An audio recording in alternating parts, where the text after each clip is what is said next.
President Trump standing before the world and putting it on notice. He's not backing off at all in terms of his ambition to take control of Greenland, but says it will be through negotiation.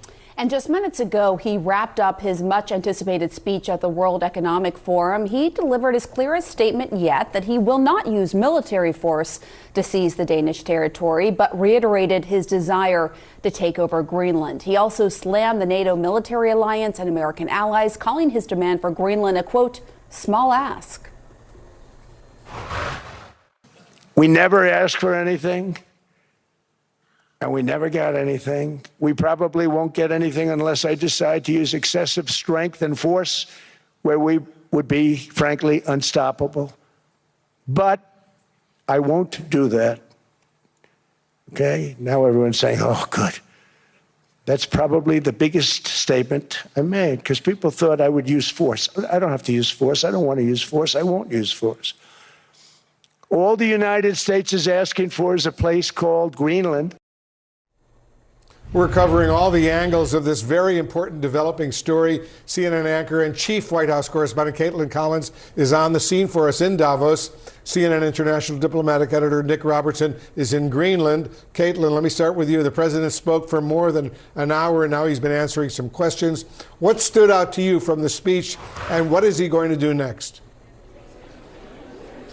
Well, Wolf, and I'm standing right outside the room where the president just spoke. These guests that are coming out behind me are people who were just listening to the president's speech here at Davos as he was addressing those at the Congress Center. So we'll see if there's anyone notable inside this group that is coming out to get their reaction to what they made of what President Trump had to say. But I think he kind of set the tone, Wolf, as soon as he got on stage, where he greeted not only his friends, but his enemies, and then moments later cut to the heart of something that has roiled this entire conference here in Davos, which were the president's comments yesterday when it came to Greenland. The president said today that he wants to immediately start negotiations to seek the U.S. acquisition of Greenland, but he also made his clearest statements yet, Wolf, saying that the United States, he does not plan to take Greenland using military force to do so.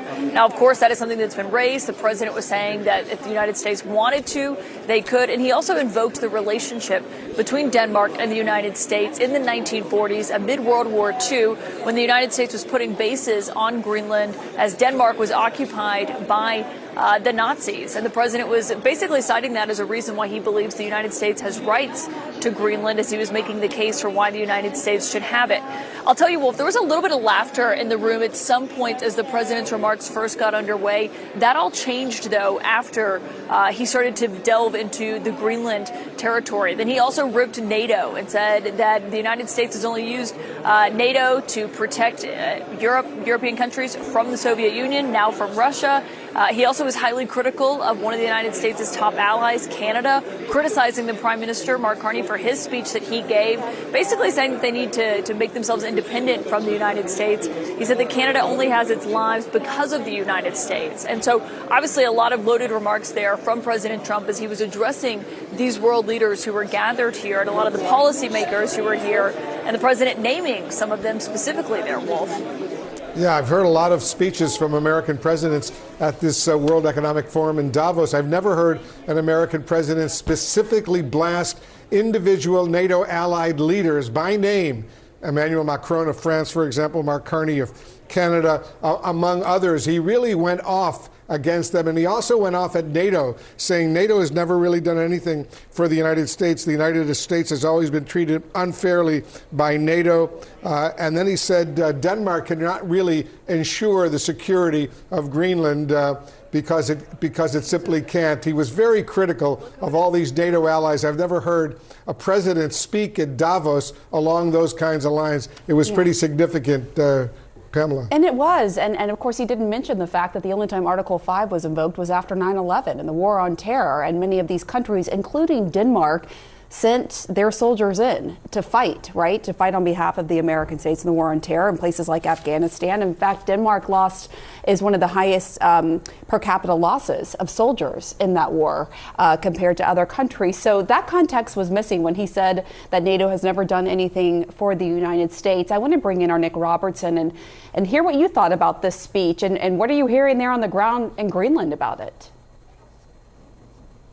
Yeah, there's a lot to break down in there, isn't there? Because on the one hand, is saying to the people of Greenland, I'm not going to invade you and take you by force. And I've talked to people here and they say, okay, that's something, but can we really trust this US president? I think trust is low there. But he's still saying a thing that all the people of Greenland, or the vast majority, are absolutely opposed to. He still wants to take control of Greenland. Immediate negotiations is what he's talking about. People here don't want that. So they're still living with a very real threat of something happening that is against their wishes. Has he effectively torched America's name in international diplomacy? In terms of Canada and France, yes, and I think Europe in general. I mean, the president is sort of insulting these countries, talking about how the U.S. Won World War II, making it sound like we did it single-handedly. And I just, again, I don't know if this is going to work. I don't think that this kind of aggressive approach will lead these people to back down. And the broader lesson is that they did stand up to him. Prime Minister Carney of Canada and the French president pushed back on Trump yesterday, and he has backed away from using force. So I think that's one of the lessons here. And just, again, it's just so unusual to have an American president also making so many false statements. Just lastly, he said there is peace today in the Middle East. The Iranian government just gunned down anywhere from 4,000 to 5,000 and possibly more protesters.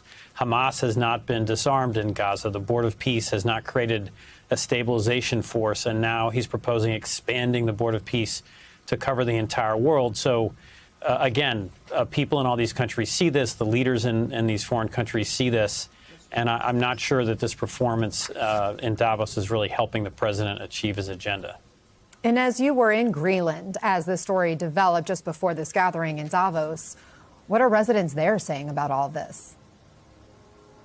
Yeah, and I mean, we spoke to Greenlandic residents. We spoke to Danish residents as well. They are worried. They're taking this seriously. They're frustrated with the president's comments. They're really worried that he could take action here, and they just want to be left alone. I think in both countries, there was a sense that the president's arguments don't really hold up. And we heard President Trump earlier, saying that essentially only the U.S. can safeguard Greenland from threats from China and Russia. But it was just last week that the Danes and some European countries announced that they would be sending in additional troops and resources to the region to show that they can bolster security in the Arctic, but also to reassure the president and kind of appease the president, who claims to be worried about Greenland's security. So people don't really understand what the president is trying to do. I think it's worth pointing out as well that, the U.S. already has a military presence in Greenland with the Pituffik Space Base, and under a 1951 treaty that the U.S. has with Denmark, the U.S. could reopen the bases it used to have in Greenland. It could even expand its presence without needing to acquire Greenland. So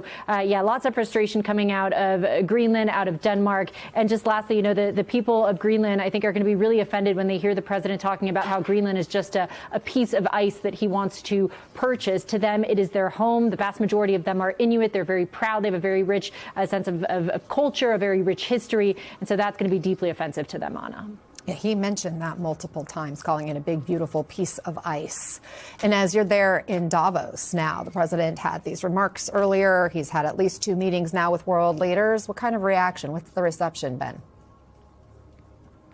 Yeah, so interestingly, Anna, I mean, we've been talking about this, how the Europeans have been kind of more forceful in their rhetoric in the last few days, condemning the president's comments. But the big question was, were they going to actually do anything and take action? And they were actually mocked by the U.S. Treasury Secretary, wondering aloud whether the Europeans were just going to write a strongly worded letter. But today they are showing that they are ready to hit back. So we actually just got news moments ago that they were suspending the U.S.-EU trade deal. So this is Bernd Lange, who is a member of the European Parliament. He's also a chair of the Parliament's International Trade Committee. He wrote in a statement, given the continued and escalating threats, including tariff threats against Greenland and Denmark and their European allies, we have been left with no alternative but to suspend work on the Turnberry proposals until the U.S. decides to re-engage on a path of cooperation rather than confrontation, and before any further steps are taken. So we'll wait to see if they take any additional steps. One European official we spoke to did say that they were considering retaliatory tariffs. We know the Treasury Secretary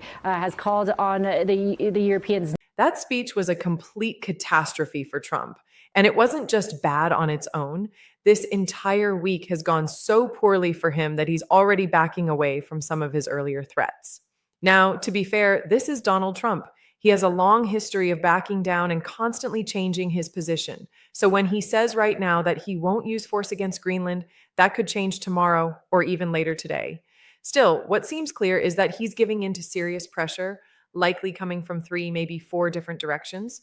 First, there's pressure from world leaders. They've been criticizing him openly and behind closed doors. We've even seen messages where leaders called his ideas insane.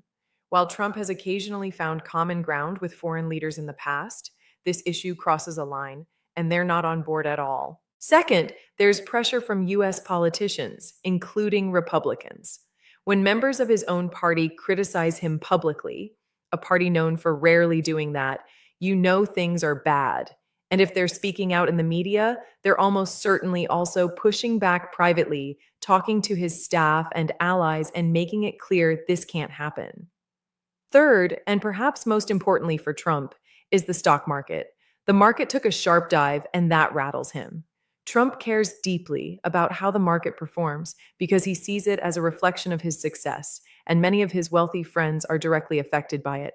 A drop like that sends him a clear signal that he may be making a serious mistake. Finally, there's pressure from the military. Retired generals have publicly said this plan makes no sense, which strongly suggests active generals are saying the same thing behind the scenes. They may not speak publicly, but they're likely advising him that this would wreck decades, if not a century, of alliances for no real gain. The U.S. already has military bases and strategic access, so there's nothing to be gained here. Instead, he'd be risking enormous global instability for absolutely no benefit.